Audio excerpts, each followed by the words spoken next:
24-year-old woman is making headlines as she proves to the world that you're never too young or old to change lives.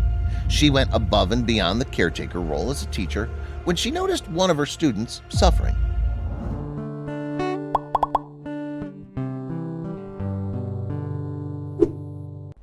The young boy, not even yet 8 years old, had lived in over 10 foster cares and was on the lookout for the next one that would take him.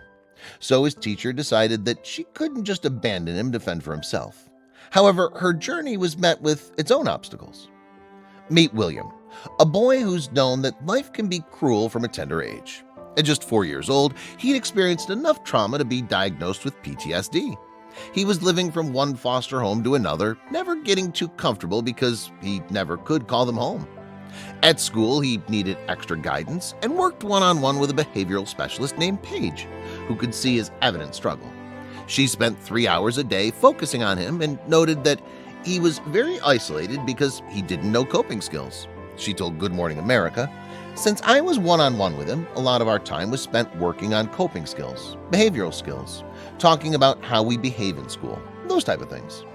At the time, Paige Bramlett worked with William as his behavioral specialist. He was still just a kindergarten student, so with so much life yet to live, even though he had experienced more than any boy his age ever should. Paige learned of the many homes William had to live in. In just 4 years, Paige told their story on TikTok, where it had been gaining viral attention for its heartwarming progression.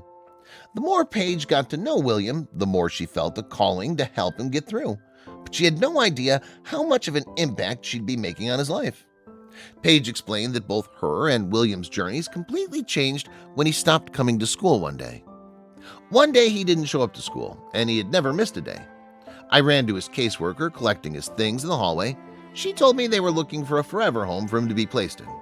So Paige, without hesitation, proceeded to introduce herself to the caseworker, then asked what she would have to be the forever home William has been searching for.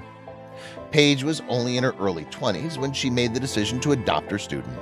Her friends and family warned her and told her that it was too young. They advised her that no one would want to date her and that she should wait until she was married. They thought she was being insane. Yet Paige embraced the criticism and followed her calling. She knew that the good would balance out any risks and that at least she and the boy would always have each other. Paige's strong stance came from her understanding of how badly William needed a safe home and how crucial it was for someone to step up.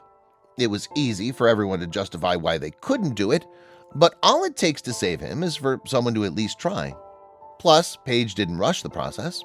She fostered him for a whole year before making it official. The day she finally adopted him, she shared, "Now he is adopted, loved, and chosen. My son. We're learning together every day."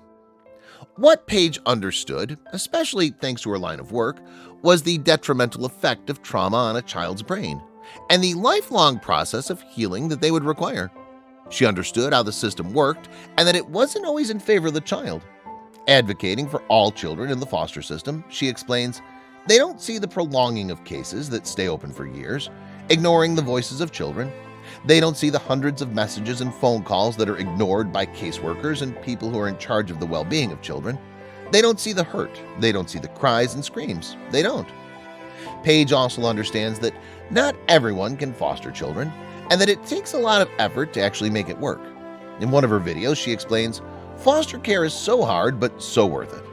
She describes many of the happy memories she and William can cherish together, from skiing to dancing, which make the rewards so worth the work.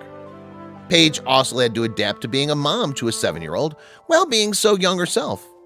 It's sometimes hard for me to say out loud, like, oh my gosh, I'm a mom, but I'm so thankful for what I've been given and for how I've become a mom.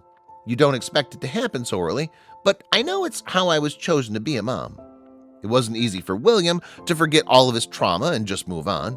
It took time for him to believe that he was actually finally safe and that he wouldn't be made to leave again to another home.